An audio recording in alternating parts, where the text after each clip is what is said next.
Donc, on va commencer, puis au fur et à mesure que les gens se présentent dans la salle d'attente, je vais les laisser entrer. Bonjour tout le monde, bienvenue au dernier webinaire jeunes chercheurs, jeunes chercheuses de l'ISE de la saison, de l'hiver. Merci d'être là.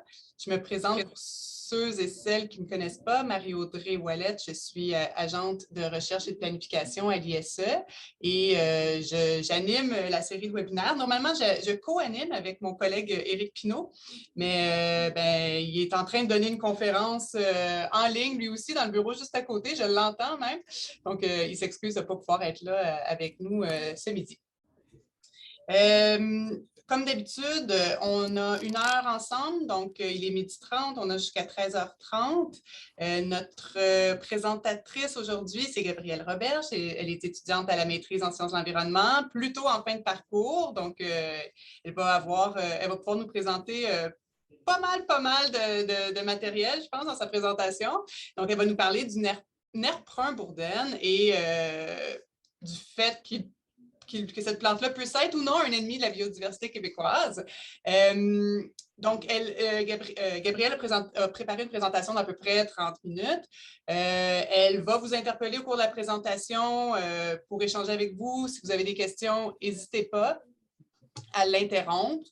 Ce que je vous demanderais, c'est tout simplement de fermer vos caméras pour limiter là, les distractions visuelles pendant la présentation de Gabrielle. Vos micros aussi, bien entendu, là, pour pas qu'il y ait d'interférences sonores. Par contre, si jamais vous avez une question, je pense que Gabrielle est quand même assez à l'aise là, de les prendre au fur et à mesure de la présentation. Donc, n'hésitez pas à lever votre petite main virtuelle ou sinon, tout simplement, à ouvrir votre micro puis à poser votre question, là, à interrompre Gabrielle. Je pense que c'est comme ça qu'elle préférait qu'on fonctionne. Puis après sa présentation, quand ce sera terminé, on aura aussi une petite période de questions et d'échanges pour terminer la rencontre. Donc, c'est ça, à chaque section, je vais vous demander si vous avez compris ou s'il y a des détails qui vous échappent. Comme ça permet, comme c'est des gens qui ne comprennent pas certains termes, mais je vais pouvoir les réexpliquer justement à chaque section de ma présentation. Un souci très pédagogique, c'est très bien. Juste aussi aviser tout le monde que la présentation est enregistrée et elle va être mise en ligne sur la chaîne YouTube de l'ISE dans quelques jours. Donc, si vous êtes moins à l'aise d'intervenir ou d'allumer votre caméra pour poser vos questions, il n'y a aucun problème. Tout simplement utiliser la boîte de discussion, le chat, ou sinon, gardez votre caméra fermée, mais vous pouvez toujours intervenir avec votre micro, en audio seulement. Donc, Marie-Audrey, tu vas oui. me faire signe s'il y a une question dans le chat parce que moi, je pense que je ne le verrai pas. Oui, à ce moment-là, c'est soit que je vais ouvrir mon micro et je vais te le dire, ou sinon j'allumerai ma caméra, puis quand tu me verras apparaître, ce sera parce que je t'interromps pour une question. OK, parfait. OK. Je pense bien que tout a été dit. Donc, sans plus tarder, Gabrielle, je te cède le plancher. OK, alors salut tout le monde. Comme dit par Marie-Audrey, je m'appelle Gabrielle, mes pronoms c'est elle et je suis là pour vous parler de mon projet de recherche que j'ai fait au courant de ma maîtrise en sciences de l'environnement. Donc, ça va aller comme suit. Je vais commencer par faire une introduction pour vous introduire un peu la terminologie, la problématique, la mise en situation autour de mon projet, puis aussi la question principale qui anime mon projet. Ensuite, je vais vous parler aussi, c'est ça, de ma recherche, en quoi elle consiste, la méthodologie, donc comment je me suis pris pour répondre à ma question scientifique. Ensuite, je vais pouvoir continuer avec les résultats, ce que j'interprète des résultats ensuite, et finalement, il va y avoir une conclusion et une période de questions pour tout le monde. Donc, je vais continuer avec l'introduction. Donc, la problématique principale de mon projet, c'est les espèces exotiques envahissantes. Donc, qu'est-ce qu'une espèce exotique envahissante? Bien, selon la définition du gouvernement du Canada, c'est une plante, un animal ou un micro-organisme qui a été introduit par l'activité humaine ailleurs que dans son aire de passé naturel, de son aire passée présente de répartition naturelle. Donc, c'est une espèce qu'on a pris volontairement ou pas, qu'on a amenée dans un nouvel environnement. Elle va obtenir le statut d'envahissant quand elle va commencer à poser des problèmes dans le nouvel environnement qu'elle introduit. Ça, c'est la définition du gouvernement du Canada, mais il faut savoir qu'il y a plusieurs définitions à travers les différentes agences qui s'occupent des plantes exotiques envahissantes. Donc ça, c'est la définition que je vais utiliser pour mon projet, mais il y en a d'autres. Il faut juste savoir qu'il y en a d'autres. Donc, la problématique, il y a une augmentation exponentielle des espèces exotiques envahissantes partout dans le monde. Il n'y a pas de signe de ralentissement. C'est vraiment un enjeu majeur en ce moment. Pour cette problématique-là, il y a énormément d'agences qui vont s'en occuper, qui vont étudier ça. Donc, il y a beaucoup d'études scientifiques qui sont réalisées sur les espèces exotiques envahissantes. Il y a les gouvernements aussi qui s'intéressent à ça, différents organismes qui vont plus indépendants au moins, qui vont vouloir investir et investiguer sur les espèces exotiques envahissantes. Donc, il y a vraiment beaucoup de monde là, qui s'intéresse à cette problématique-là. Et moi, je vais focuser en fait sur les plantes exotiques envahissantes. Donc, mon projet porte sur une plante exotique envahissante. Je voulais juste vous dire qu'elles sont reconnues pour avoir des impacts économiques. D'ailleurs, au Canada, une perte cumulée de 2,2 milliards de dollars associés aux plantes envahissantes dans les secteurs, par exemple, économiques comme l'agriculture ou la foresterie. On sait que ces plantes-là ont souvent tendance à changer les caractéristiques chimiques et les micro-organismes des sols. Donc, elles vont venir changer l'aspect de décomposition de la litière forestière, les nutriments présents dans le sol, le ratio de carbone, d'azote. Elles vont vraiment venir changer ça. Certaines vont même avoir une cofacilitation avec d'autres espèces exotiques envahissantes. Donc, ici sur l'image, ce qu'on voit, c'est du nerf brun cathartique, qui est une autre espèce que l'espèce que j'étudie. Dans le fond, il va co-faciliter la vie il va se co-faciliter avec les vers de terre européens. Donc, leur présence vont mutuellement être bénéfiques l'un pour l'autre et ça peut être vraiment problématique. Ils vont aussi avoir des impacts sur la santé humaine. Certaines plantes exotiques envahissantes vont avoir beaucoup d'allergènes. Certaines personnes vont développer des allergies assez fortes. Il y a certaines cyanobactéries qui sont toxiques, donc elles dégagent des toxines, donc elles causent quand même des problèmes au niveau de la santé et de la santé humaine. Et aussi, elles sont reconnues pour la plupart pour avoir des impacts négatifs sur la biodiversité, autant chez les plantes indigènes que chez les animaux, surtout les invertébrés. Dans le cadre de mon projet, c'est ces deux-là qui vont vraiment m'intéresser. Donc, je ne vais pas parler des autres enjeux par rapport au nerf brun bourdelle. Ça va être vraiment l'impact sur les plantes indigènes et les animaux.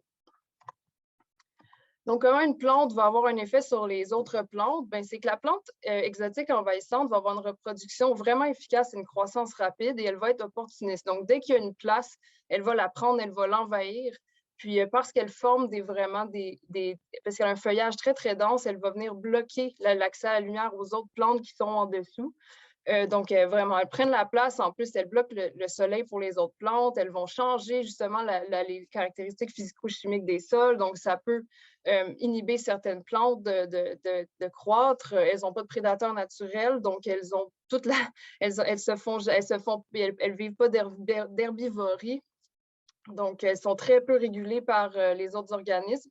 Certaines sont allélopathiques. L'allélopathie, c'est quand une plante va contenir des substances chimiques qui vont être herbicides. Donc, elles vont en fait inhiber les autres plantes autour d'elles. Donc, celles-là, elles sont vraiment très problématiques.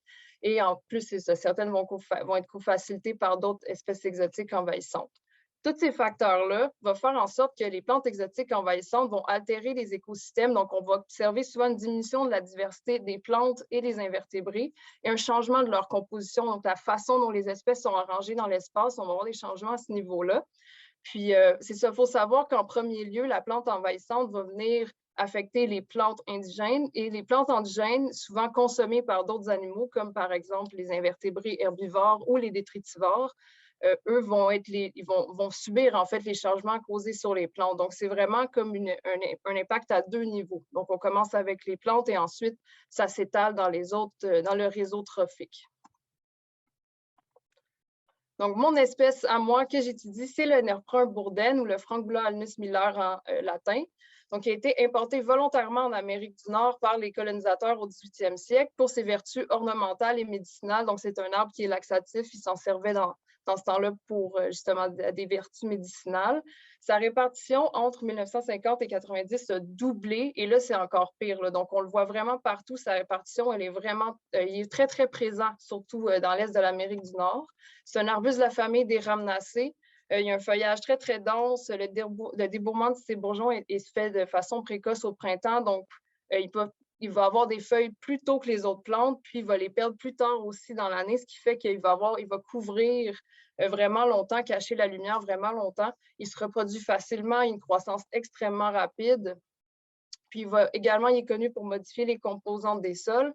C'est un arbuste qui va tolérer les milieux acides, donc on va quand même le trouver dans le milieu humide des tourbières. Puis, comparativement à d'autres espèces exotiques envahissantes, c'est un arbuste qui va être tolérant à l'ombre, donc on va le voir des fois rentrer dans les milieux forestiers. Donc, il est très, très problématique. Donc, juste vous montrer, c'est son aire de répartition naturelle et surtout en Eurasie. Puis là, avec la colonisation, on va le retrouver beaucoup dans l'est de l'Amérique du Nord, puis beaucoup dans les régions des Grands Lacs. Là. Donc, ça, c'est des cartes de iNaturalist où les gens mentionnent les observations. Donc, ça va être beaucoup dans cette région-là, dans l'est de l'Amérique du Nord. Voici des images de mon collègue qui était pogné dans le nerf brun quand on a fait du terrain. Donc, ce que vous voyez en vert sur les photos, c'est essentiellement presque juste du nerf brun. Il y en a vraiment beaucoup. Quand ça envahit pour de vrai. Donc, en m'intéressant à cette espèce-là, j'ai fait j'ai été regarder la littérature scientifique à son sujet, mais j'ai trouvé en fait plutôt de l'ambivalence quant à son impact sur la biodiversité. Donc, au total, des études qui étudient le nerf brun bourdaine avec la biodiversité, je n'ai trouvé que 8, dont 3 seulement, pas 3, non, donc 7 articles seulement qui portaient sur son impact sur les plantes et 1 qui portait sur les arthropodes, donc les insectes ou les invertébrés. Puis là, j'ai trouvé que en fait, il n'y en avait vraiment pas beaucoup. Puis dans cette littérature-là, je m'attendais à avoir des effets comme évidents, négatifs du nerf brun. Mais quand j'ai regardé justement dans la littérature, il y avait des articles où on ne mentionnait pas d'impact sur les herbacées, seulement sur les petits arbres. Donc, il y avait vraiment une ambivalence à travers les résultats qu'on a observés. Puis, il y avait d'autres articles, par exemple, pas scientifiques, qui n'avaient également pas trouvé d'impact. Certains documents plus gouvernementaux parlaient d'impact sévère ou de grands risques. Donc, il y a vraiment il y a vraiment une ambivalence au niveau de la recherche. Donc, ça m'a amené à poser ma question sur le nerf brun. Est-ce que le nerf brun bourdaine affecte négativement les plantes basses et les arthropodes détritivores? Donc, c'est la question principale qui a orienté toute ma recherche et mon projet lors des 2 dernières années. Donc, ma recherche. Est-ce que jusqu'à maintenant, tout le monde est confortable avec les terminologies, les mots, les concepts que j'ai mentionnés? Oui. Merci, oui, Dan. parfait, merci. Allô, Dan. OK. Donc, les 2 groupes que j'ai ciblés pour déterminer si le nerf brun est problématique pour la biodiversité, j'ai choisi les plantes herbacées, les petits arbustes et les petits arbres. Donc, toutes les plantes qui étaient en bas d'1 mètre, qui étaient susceptibles de subir la présence puis la couverture du nerf brun, et les détritivores de première ligne qui sont les mille-pattes et les cloportes. Qui sont les mille-pattes et les cloportes? C'est des bébites que j'adore, en fait. Je les ai choisies pas seulement parce qu'elles ont des vertus importantes, mais aussi parce que je les aime personnellement. Donc, pour ceux qui ne connaissent pas trop les dynamiques des arthropodes, les détritivores édaphiques ne sont pas des insectes. Donc, les mille-pattes sont des myriapodes. Ils ont 1000 pattes. Et les cloportes sont en fait des crustacés terrestres. Donc, c'est 2 groupes qui sont assez loin au niveau phylogénique, mais qui ont les mêmes fonctions, c'est-à-dire qu'ils vont manger la matière ligneuse, les feuilles, les bouts de bois. Donc, c'est vraiment difficile à manger pour les plus petits organismes. Donc, ils vont vivre dans la litière forestière et s'en nourrir. Donc, la première ligne qui va déchiqueter tous ces gros matériaux difficiles à digérer là, ce sont des bons bioindicateurs. Donc, un bioindicateur, c'est des espèces qu'on utilise pour savoir est-ce qu'un milieu est perturbé ou moins perturbé. Donc, ils sont quand même vraiment bons pour divulguer qu'est-ce qui se passe sur un site. Ils sont très, très importants pour la décomposition et le cycle des nutriments. Puis, une perturbation de ce groupe-là, en fait, peut être vraiment problématique dans les fonctions d'un écosystème, justement, par le fait qu'ils sont vraiment la première ligne de décomposition et qu'ils sont vraiment importants à ce niveau-là. Donc, le plan, l'idée derrière ma recherche, c'est quoi l'espèce de logique qui m'a amené à faire ce que j'ai fait? Moi, j'assume que plus le nerf brun augmente dans sa densité, plus on va avoir justement les différents effets que je vous ai mentionnés par rapport aux plantes. Donc, il se reproduit, il va être opportuniste, il est phénologie compétitive. Tout ça va faire en sorte que je devrais observer des changements dans la structure des communautés. Donc, ce ne sera pas les mêmes espèces qui vont être là ou de la même proportion qui vont être là en fonction du nerf brun bourdaine. Et on devrait aussi voir une baisse de la diversité des plantes bases. Donc, le fait qu'ils soient là devrait affecter négativement la diversité de ces plantes-là. Donc, par ce fait-là, il devrait avoir une diminution des niches. Donc, le concept de niche, c'est comme des habitats, des bons habitats pour certains animaux. Par exemple, là, on devrait avoir moins d'habitats probables pour les détritivores. Leur nourriture va changer, tout va changer à cause de la présence du nerf brun. Et on sait aussi que d'autres espèces exotiques envahissantes de plantes vont avoir un impact négatif sur certains invertébrés. Donc, par cette logique-là, avec mon objectif 2, je m'attends à voir également un changement dans les structures des communautés des détritivores, puis une baisse de leur diversité. Plus le nerf brun va augmenter en densité, plus on va avoir ces impacts-là négatifs. C'est ce que je m'attends à observer. Est-ce que ça va? Oui? Pas de nouvelles, bonne nouvelle? Alors, comment j'ai fait pour répondre à ma question scientifique? Bien, premièrement, j'ai choisi un site qui s'appelle le Boisé des Terres Noires, donc qui est situé à l'Assomption, Québec-Canada. C'est un peu en Estrie, un peu à l'est, sur la rive nord de Montréal. Dans le fond, c'est une mosaïque de milieux humides, de tourbières et de forêts. C'est un milieu qui est déjà très perturbé. Il y a beaucoup d'espèces exotiques envahissantes sur ce terrain-là, dont le nerf brun bourdaine. Donc, c'est là que j'ai pu établir mon échantillonnage pour répondre à ma question. Donc, au total, j'avais 43 stations d'échantillonnage sur mon terrain. La partie hachurique que vous voyez là, c'est juste une zone de tourbière qui était vraiment différente du reste des zones ici. Donc, les zones que j'ai choisies, c'était plus des milieux forestiers. Donc, c'est ça qui m'intéressait plus. Donc, je n'ai pas échantillonné dans cette parcelle-là. Puis, il y a vraiment un gradient de densité de nerf brun sur le site. Donc, ici, en l'axe ici, vous voyez, c'est tous mes sites. Et la quantité, en fait, la densité du nerf brun, donc c'est le nombre de nerfs bruns sur une surface qui augmente. Donc, on voit qu'il y a vraiment, je parle de placettes où il n'y en a pas vers des placettes où il y en a beaucoup sur une surface donnée.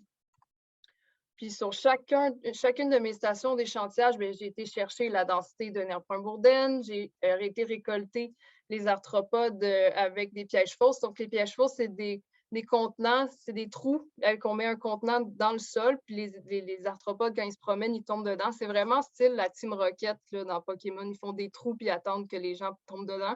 C'est exactement le même principe. Donc, on a fait ça 3 fois pendant l'été. J'ai été chercher aussi des quadras de litière pour mesurer la composition de la litière. J'ai été mesurer l'humidité dans le sol, la température. Et aussi sur les 4 stations, en fait, les 4 parcelles ici en gris, j'ai été chercher des couverts, des recouvrements en pourcentage par les plantes indigènes. Donc, OK, ici à peu près 5 d'érable, 5 de telle espèce. Donc, c'est comme ça que j'ai été chercher mes données. L'analyse des données. Pour les 2 groupes, autant plantes que détritivores, j'ai été regarder la similarité des communautés et la diversité. Donc, comment est-ce qu'on fait ça en bio? Pour la diversité, on va utiliser ce qu'on appelle des indices de diversité, par exemple, la richesse et l'abondance. Donc, la richesse, c'est le nombre d'espèces qu'on retrouve sur un site et l'abondance, c'est le nombre d'individus qu'on a ou le nombre d'individus par espèce. Avec ces données-là, je suis capable d'aller calculer d'autres styles d'indices, comme par exemple le nombre effectif d'espèces. Donc, le nombre effectif d'espèces, ça mélange avec une formule la richesse et l'abondance. Et l'indice de Pilou, c'est un indice qui permet de savoir comment est-ce que le nombre d'espèces est égal. En fait, le nombre d'individus des espèces est égal. Par exemple, un indice très élevé de Pilou il va avoir 3 espèces avec 2 individus chaque. Bien là, c'est assez égal. Tandis qu'un indice qui serait vraiment bas, c'est quand, par exemple, on a 3 espèces, on a une espèce avec 1 individu, l'autre avec 10, l'autre avec 100. Ah bien là, c'est vraiment pas égal, la répartition des espèces.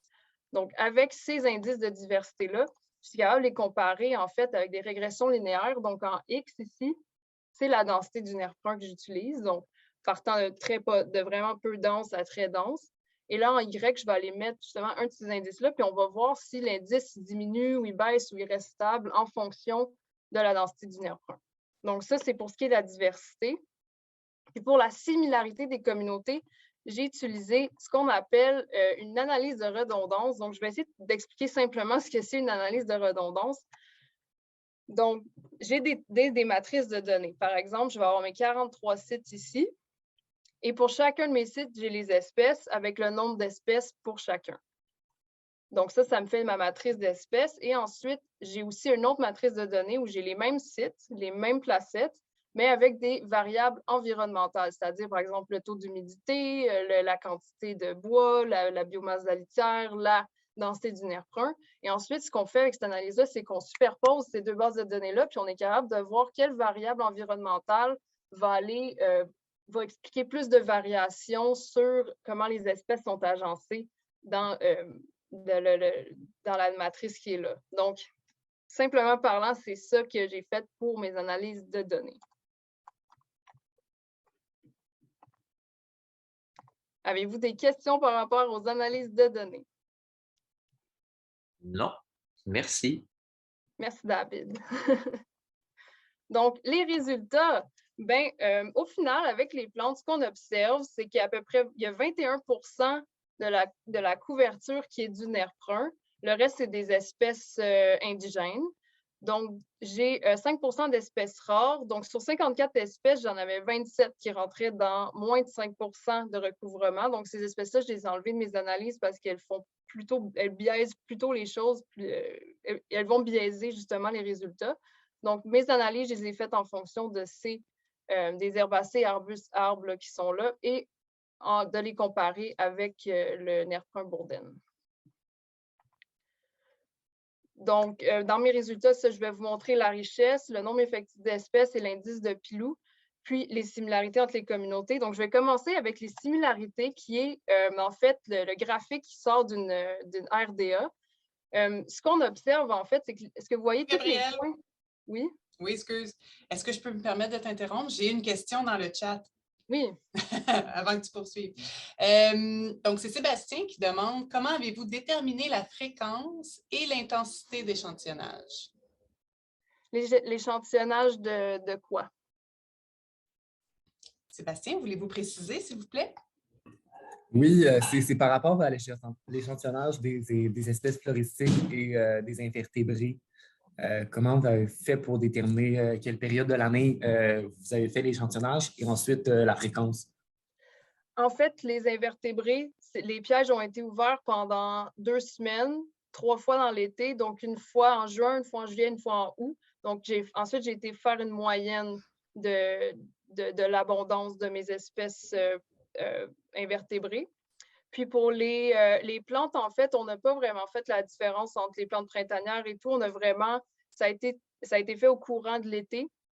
On a commencé l'échantillonnage des données des plantes à peu près en juin, quand on a eu fini de commencer à installer tout le site, parce que malheureusement, avec la pandémie, il a fallu vraiment décaler nos périodes d'échantillonnage. Donc, le printemps, ça a été difficile d'aller chercher les plantes printanières. Donc, ça a été surtout les herbacées de juin jusqu'à peut-être juillet. On a échantillonné pendant un mois et demi, toutes les données des plantes natives, les plantes natives, ouais. Est-ce que ça répond à ta question, Sébastien?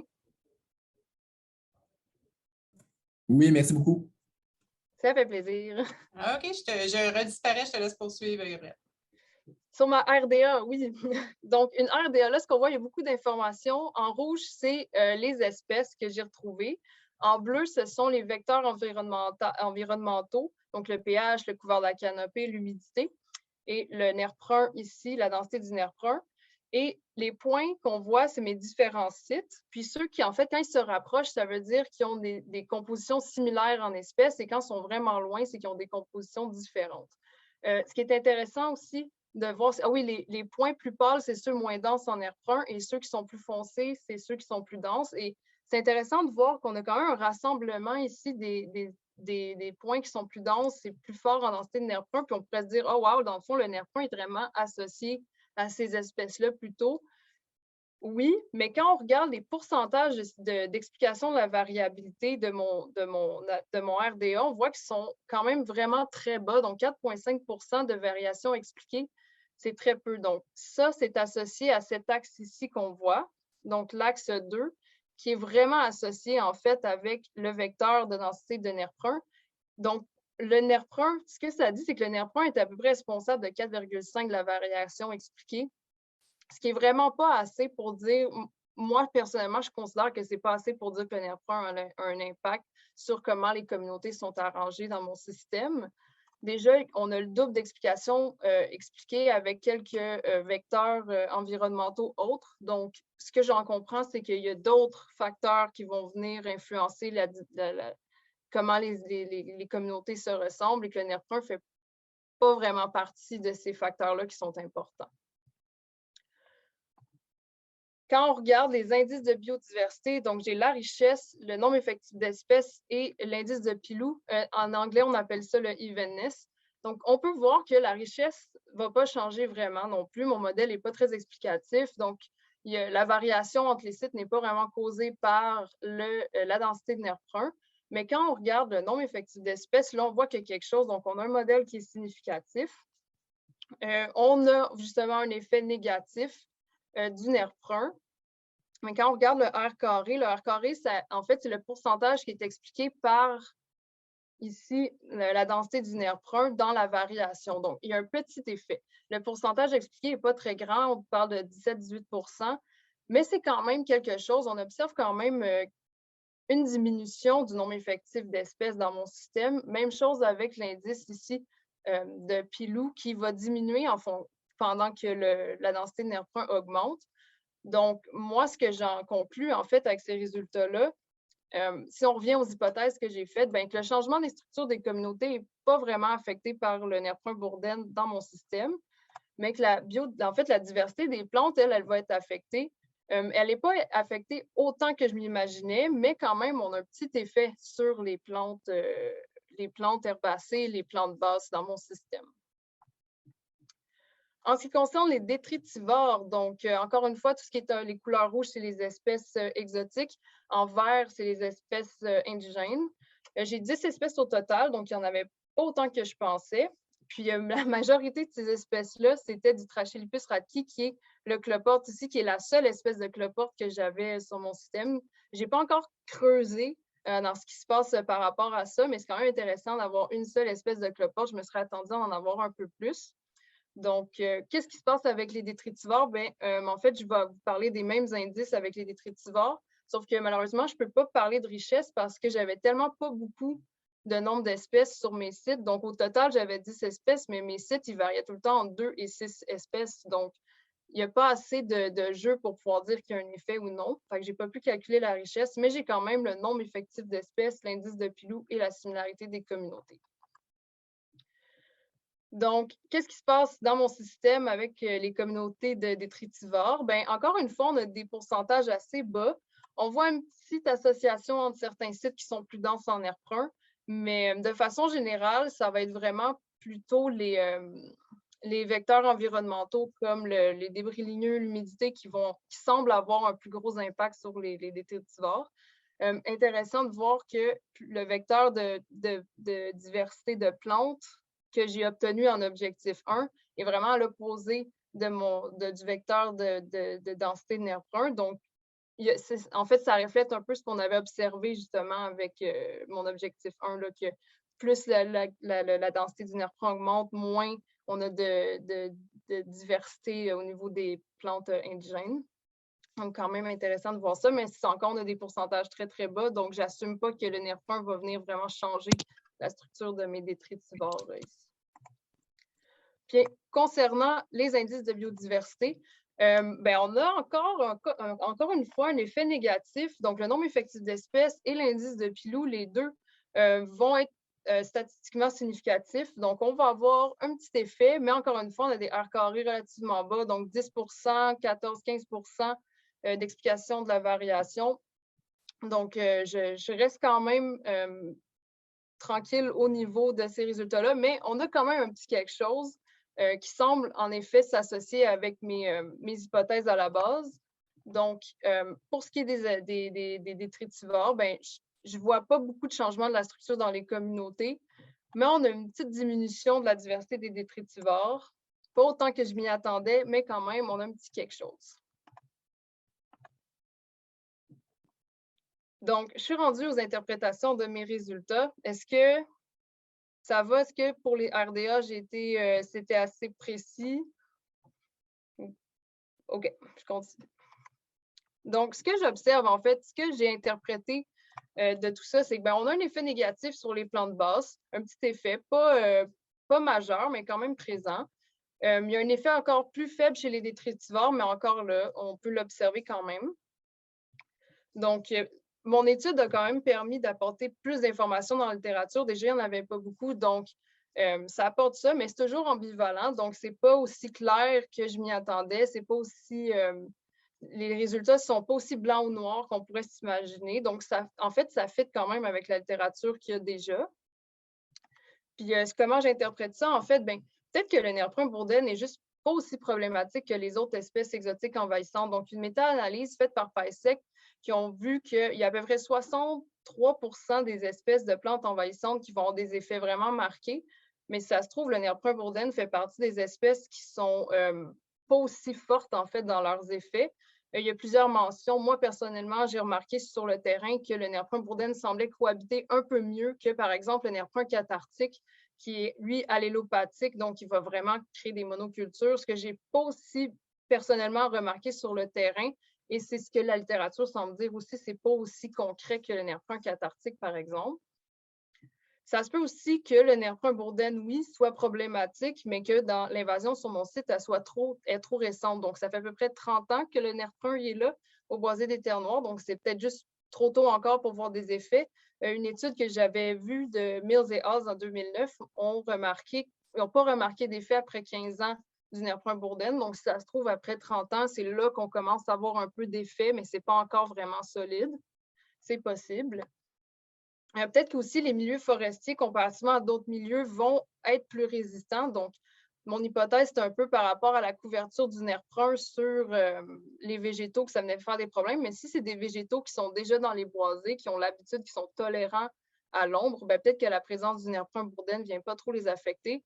Mais si on est dans un milieu ouvert où les espèces ont besoin de beaucoup de lumière et que là, le nerf brun embarque et vient envahir, peut-être que là, ces milieux-là seraient en fait plus à risque de subir des impacts sur la biodiversité.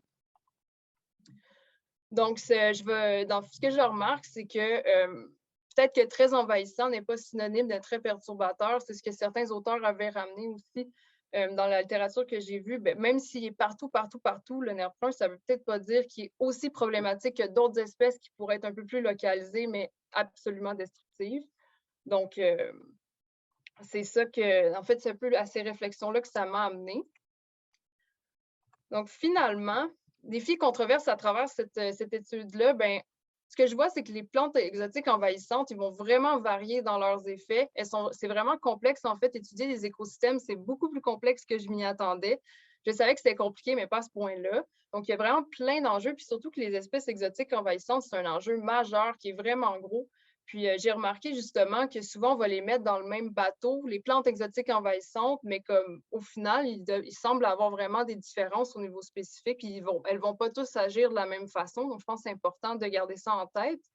Il y a beaucoup d'incohérences dans les ressources. Donc, comme je vous ai mentionné au début de la présentation, il y a énormément d'agents, en fait, qui vont s'occuper des espèces exotiques envahissantes. On a au niveau scientifique, on a gouvernemental, des différents organismes. Puis, il semble avoir une espèce d'incohérence au niveau du partage de l'information ou juste des incohérences dans la terminologie. Donc, la définition du gouvernement, ce n'est pas nécessairement la même définition qu'on va utiliser en sciences, en écologie. Donc, il y a comme cette espèce de problématique-là, il y a comme de l'incohérence à travers tous ces agents-là.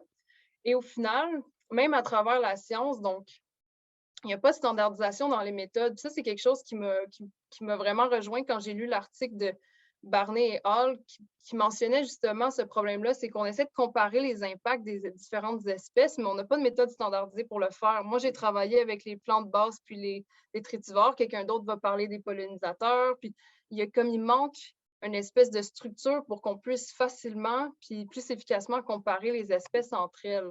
Donc, les solutions que j'apporte sont quand même, c'est comme un peu utopique, là, mais il faudrait en fait plus d'études standardisées uniformes à travers la science, plus d'études scientifiques aussi sur les différentes espèces.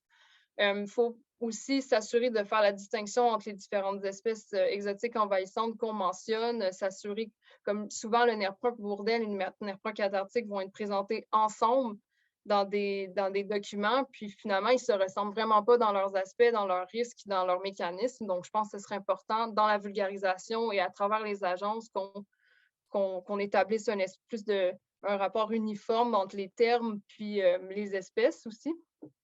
Puis, c'est ça, avoir une meilleure cohésion entre les différentes agences, donc la science, puis les instances gouvernementales, puis les autres organismes, qui est comme vraiment plus, que ce soit plus, c'est ça, uniformisé. Les complications que j'ai rencontrées, c'était beaucoup à travers ça, là, ces espèces d'incohérences de la littérature. Donc, j'aimerais remercier, en fait, j'ai beaucoup de monde à remercier, bien, toutes vous d'avoir été là aujourd'hui pour écouter ma présentation. J'aimerais remercier mon directeur et ma directrice, Daniel et Tania, qui ont été une aide vraiment incroyable lors de mon parcours. À tous mes collègues des labos, Anda et Nisha. J'ai quelques mentions spéciales des gens qui ont travaillé avec moi sur le terrain, mes assistantes de terrain, les membres de l'ISE, merci aux membres de la Fiducie des conservations des écosystèmes de la Naudière qui m'ont permis d'utiliser le boisé du Terre Noire pour faire ma recherche, l'équipe de Canopée avec qui j'ai eu ma première introduction avec la gestion des espèces exotiques envahissantes, tous les gens qui me supportent, merci à tout le monde et à mes parents, ma famille, de me supporter dans ma recherche sur les plantes exotiques envahissantes, la biologie et les bébites.